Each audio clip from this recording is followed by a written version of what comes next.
Snow White and the Seven Dwarfs. Once upon a time, in a faraway kingdom, there lived a kind and beautiful princess named Snow White. She had skin as white as snow, lips as red as roses, and hair as black as night. She lived in a grand castle with her stepmother, the queen. But the queen was not kind. She only cared about being the most beautiful in the land. Every day, the queen stood before her magic mirror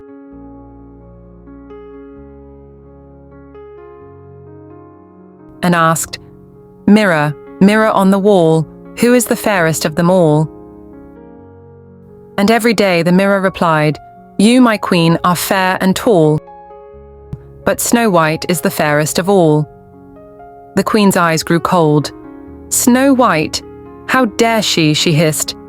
Jealousy filled her heart. She called for the royal huntsman. "Take Snow White into the forest," the queen ordered. "Make sure she never returns." The huntsman took Snow White deep into the woods. But when he saw her kind eyes and innocent face, his heart softened. "Run," he whispered. "Run far away and never come back. You must hide." Snow White ran through the forest, frightened and alone.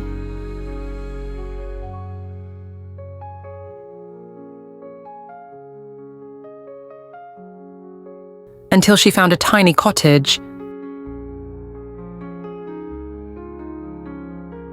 She peeked inside and saw 7 little beds, 7 tiny chairs, and 7 sets of everything. "Hello," she called softly. "Is anyone home?" No one answered. Tired and hungry, Snow White curled up on one of the beds and fell asleep. That evening, the owners of the cottage returned. It was 7 dwarfs who worked in the mines. They found her fast asleep. "Who is she?" whispered Bashful. "She's beautiful," said Happy. "Let's wake her gently," said Doc. Snow White opened her eyes and gasped. "Oh, I'm sorry. I didn't mean to intrude. I was lost in the forest." The dwarf smiled. "You can stay," said Doc, "as long as you like." So Snow White stayed with them. She cleaned the cottage, cooked delicious meals, and sang sweet songs. The dwarfs grew to love her like a sister. But back in the castle, the queen asked her mirror again, "Mirror, mirror on the wall, who is the fairest of them all?" The mirror replied, "Queen, you are lovely, that is true, but Snow White still lives, and she's fairer than you." Furious, the queen made a wicked plan. She disguised herself as an old peddler woman and set off for the dwarf's cottage. She knocked on the door with a crooked smile. "Sweet child, would you like an apple?" she said.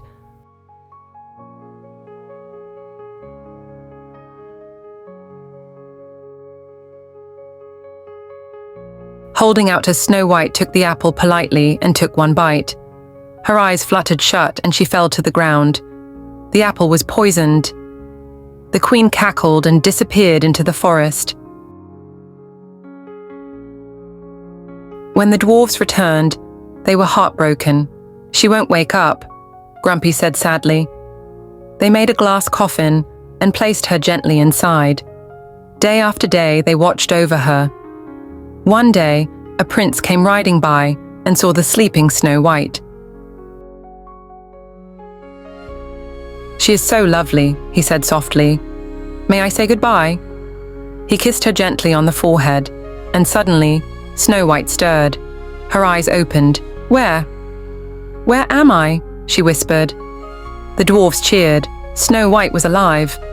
The prince smiled. "Will you come with me, Snow White? Let me take you to my kingdom."